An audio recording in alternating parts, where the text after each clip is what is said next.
تعریف اللہ وحدہ لا شریک کے لیے اور بے پناہ درود و سلام آقا مولا صلی اللہ علیہ وآلہ وسلم کے بے پناہ عرفہ والا تہبار پاک میں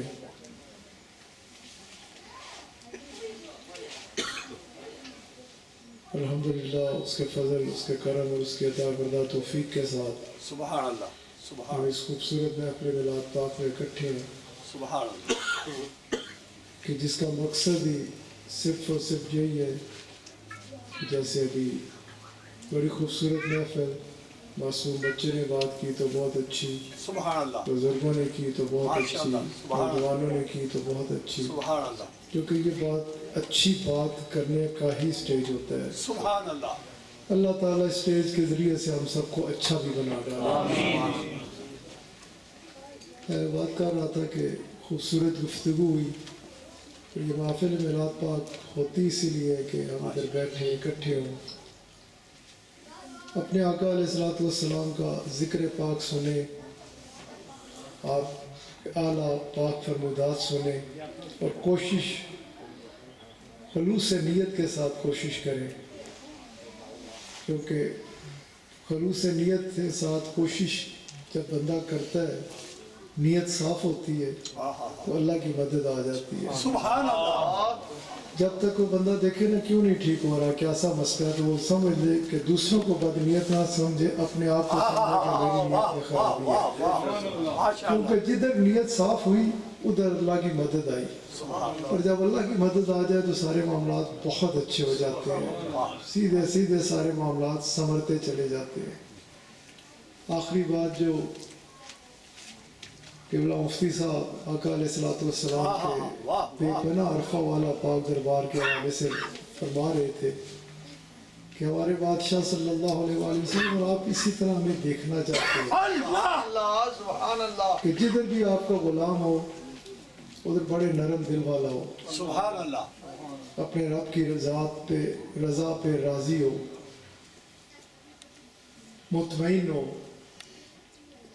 رسول اللہ صلی اللہ علیہ وآلہ وسلم سے بڑھ کر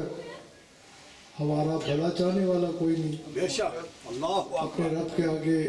ہمارے لیے دعائیں مانگنے والا کوئی نہیں، ہماری بگڑیاں بنانے والا کوئی نہیں،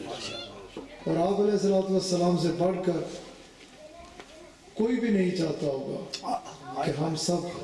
نفس مطمئنہ بن جائیں، ہم سب کے حال پہ حال ایسا ہو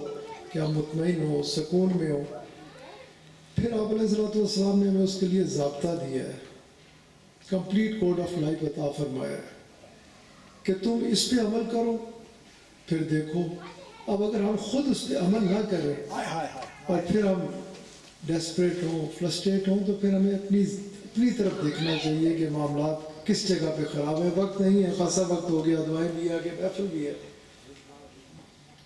کوشش ہم سب کو اسی چیز کی کرنی چاہیے۔ جیسے ابھی مفتی صاحب نے ذکر شروع کیا تھا کہ اللہ کریم نے فرمایا جو یہ دیتے ہیں نا وہ لے لو، سبحان اللہ اور جس سے یہ روکتے ہیں اس سے رک جاؤ۔ اب ہمارا خالق ہمیں فرما رہا ہے کہ جو یہ دیں وہ لو، جس سے یہ روکے اس سے رک جاؤ۔ تو یقینی طور پہ رسول اللہ صلی اللہ علیہ وآلہ وسلم جو عالمین کے لیے رحمت ہیں، وہ ہمیں جو عطا فرماتے ہیں اس میں ہماری بھلائی ہے، اللہ اس میں ہماری بہتری ہے، اس میں ہماری کامیابی ہے، بے شک اس میں ہمارے لیے سرخروئی ہے، زمین کے اوپر بھی، زمین کے اندر بھی، روز حشر بھی۔ واہ واہ واہ واہ اور جس چیز سے آپ ہمیں روکتے ہیں اس میں ہمارے لیے نقصان ہے، ہماری ذات کے لیے نقصان ہے، ہمارے زمین کے اوپر ہم اس سے نقصان اٹھائیں گے، زمین کے اندر اٹھائیں گے، روز محشر بھی اٹھائیں گے۔ اس لیے کوشش اس عمل کی کیجئے کہ رسول اللہ صلی اللہ علیہ وآلہ وسلم کے احکامات و فرمودات پر جیسے کہ حکم ہے نا کہ اسلام میں پورے کے پورے داخل ہو جاؤ، سبحان اللہ جس طرح احکامات الہیہ ہیں، جس طرح فرمودات نبوی صلی اللہ علیہ وآلہ وسلم ہمیں ملی ہیں، ہم مکمل طور پہ ان پہ جتنا اس پہ کام عمل کریں گے اتنا ہی ہمارے معاملات بہتر ہوتے جائیں گے۔ ایک ہی بات کرتے ہوئے میرے شیخ اکثر و بیشتر فرمایا کرتے کہ قبلہ عالم ثانی رحمۃ اللہ علیہ رحمۃ اللہ علیہ رحمۃ اللہ علیہ،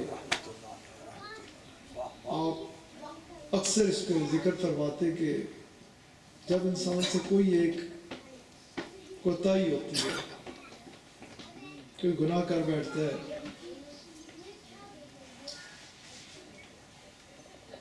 یا کوئی بڑا گناہ کرتا ہے، ایک ہے گناہ اور ایک ہے بڑا گناہ۔ مفتی صاحب بتائیں چھوٹا گناہ کا اور بڑا گناہ۔ ماشاء اللہ، سبحان اللہ،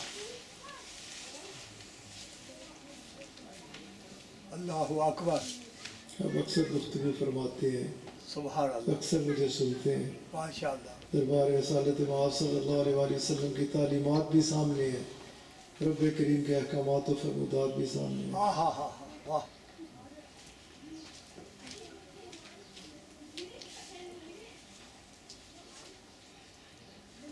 ماشاء اللہ، جی بسم اللہ بسم اللہ۔ ماشاء اللہ، سبحان اللہ، سبحان اللہ، گناہ کبیرہ حضور علیہ السلام نے حدیث میں بھی ذکر فرمایا کہ اس طرح کوئی والدین کی نافرمانی کرتا ہے، کسی انسان کا ناحق قتل کرتا ہے، اور بھی بہت ساری چیزیں ہیں کہ یہ تو گناہ کبیرہ ہے۔ گناہ صغیرہ ٹھیک ہے کہ انشاءاللہ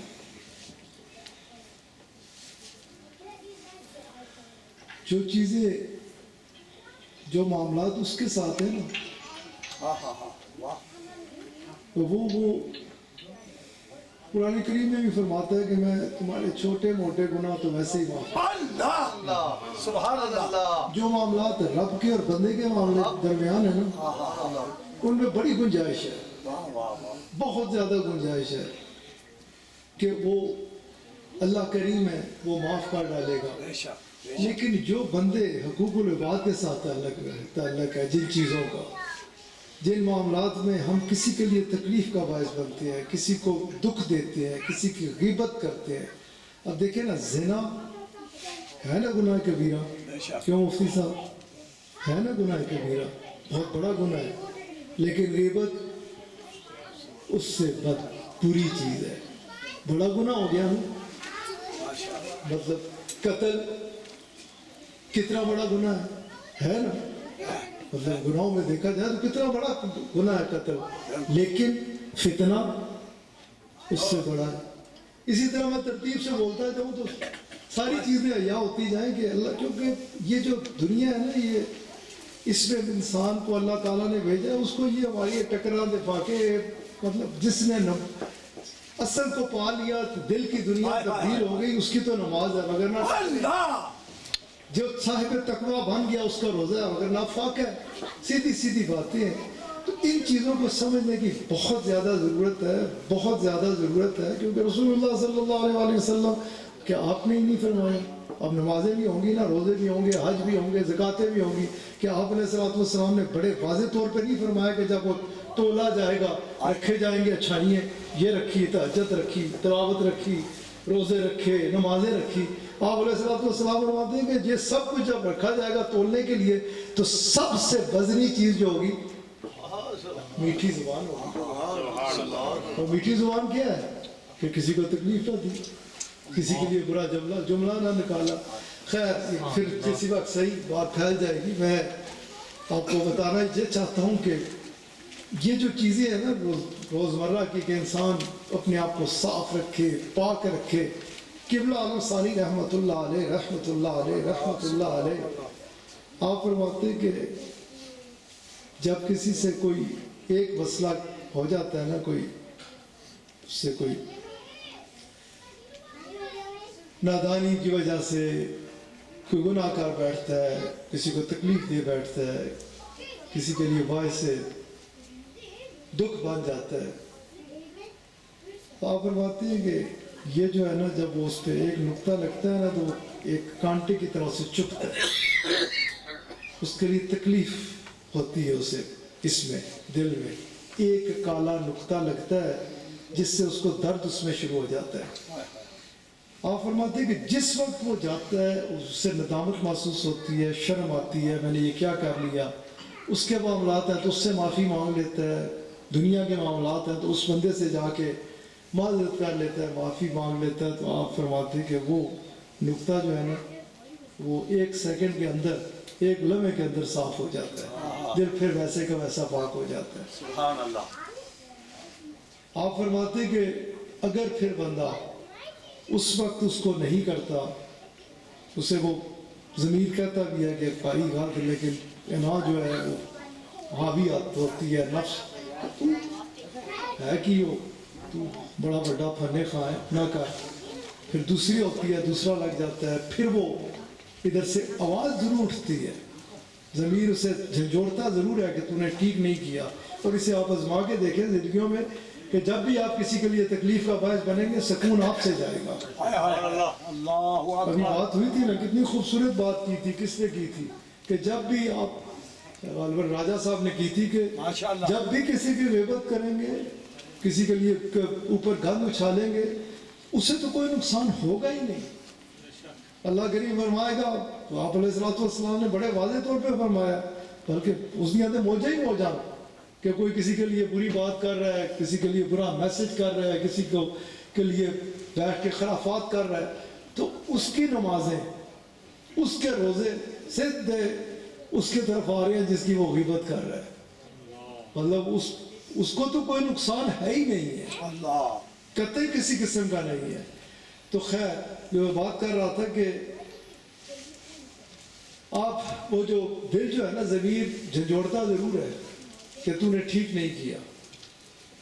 اور وہ بندہ خوش نصیب ہے، مقدر والا ہے کہ جو ایک لمحے کے اندر، اور الحمدللہ میں جو بات کرتا ہوں اللہ کے فضل سے، اس کے حبیب علیہ السلام کے نالین پاک کے صدقے سے قرآن و حدیث کی روشنی میں کرتا ہوں۔ سبحان اللہ، بے شک بے شک۔ اور جس ہستی کی میں بات کر رہا ہوں، قبلہ عالم ثانی رحمۃ اللہ علیہ، جو ہمارے شیخ کے شیخ ہیں، ان کو تو میں بڑے فخر سے کہتا ہوں، اور ہم ہی نہیں، اللہ کے فضل سے دوسرے مسالک کے لوگ بھی بے شک ماشاءاللہ۔ اپنے آباء و اجداد کی جب باتیں سنتے ہیں ہمارے شیخ کے بارے میں، تو الحمدللہ بڑے اس سے کہتے ہیں کہ ویسی ہستیاں صدیوں میں کوئی پیدا ہوتی ہے۔ میں آپ کے بارے میں آپ کے بارے میں ہمیشہ میری زبان سے نکلتا ہے کہ آپ شریعت کے علم بردار۔ ماشاءاللہ میں ماشاءاللہ۔ بات کر رہا تھا کہ آپ فرماتے کہ ایک نقطے سے دوسرا، اور یہی طریقت کے کام ہوتے ہیں، یہی روحانی دنیا ہوتی ہے، روحانی لطائف، خوبصورت سفر، آسانییں، ہلکا پن، خوشیاں، اس میں دنیا کی گندگی نہیں ہوتی، بالکل بھی نہیں ہوتی۔ یہ بہت پاک صاف ایک سفر ہے، بہت اعلیٰ سفر ہے، جدھر پھر جانے والا ایک خوبصورت باغ میں اپنے آپ کو محسوس کرتا ہے، جدھر خوشبوئیں ہیں، راحت ہے، سکون ہے، اطمینان ہے۔ اللہ کرے کہ ہم سب اہل طریقت اس کی خوشبو کو پا سکیں۔ سبحان اللہ ماشاءاللہ۔ میرے آقا علیہ السلام نے جو یہ فرمایا تھا نا 3 چیزیں، اور آپ نے ایک میں خوشبو کی بھی بات فرمائی تھی، وہ کئی اکثر و بیشتر اسی خوشبو کی بات کی جاتی ہے کہ جو بندہ محسوس کرتا ہے ناک کے ذریعے سے۔ یہ آپ علیہ السلام فرماتے ہیں اپنے غلاموں کو میں سے میں ایسی خوشبو، ایسی مہک دیکھنا چاہتا ہوں کہ جس کے ساتھ لوگ بیٹھ کے خوشی محسوس کریں، ہر وقت فرق محسوس ہو کہ اس کا ساتھ ہو، کیونکہ اس کے ساتھ بیٹھتا ہوں تو آلودگی سے بچتا ہوں، پاکیزگی کا احساس ہوتا ہے، اور جتنا غیبت اور گند اچھالنے میں جتنی گندگی ہے نا، وہ بدبو اٹھتی ہے، اور اس وجود سے خوشبو اٹھتی ہے جو رسول اللہ صلی اللہ علیہ وآلہ وسلم کی تعلیمات پر عمل کرتا ہے۔ تو اس کا ایک جگہ پر ایک وہ خوشبو بھی یقینی طور پہ ہے کہ اس خوشبو کو سونگے تو آپ زبان سے درود و سلام نکلے، لیکن اس کے ساتھ ساتھ ایسے بندے کو بھی دیکھے کہ آپ کا فرمان مبارک ہے نا، دو ملتے ہیں اور ان کی زبانوں پہ ہوتا ہے الصلاۃ والسلام علیکہ یا سیدی یا رسول اللہ، الصلاۃ والسلام علیکہ یا سیدی یا حبیب اللہ۔ تو ایسی مہک ہوتی ہے کہ اللہ تعالیٰ ان کے جمیع گناہوں کو معاف فرما دیتا ہے۔ خیر، اور نقطے کی بات کر رہا تھا ایک سے دوسرا، اگر تو بندے کو خیال آ گیا، اس نے آقا علیہ السلام کی تعلیمات کو اپنا لیا اور وہ چلا گیا، وہ اسی وقت جو 1 سے 2 ہوئے بھی چلے جاتے ہیں، صاف ہو جاتے ہیں، 2 سے 3 بھی۔ اور آپ فرمایا کرتے کہ اگر بندہ نہیں سمجھتا، پھر ایک وہ وقت آ جاتا ہے کہ یہ سیاہ ہو جاتا ہے،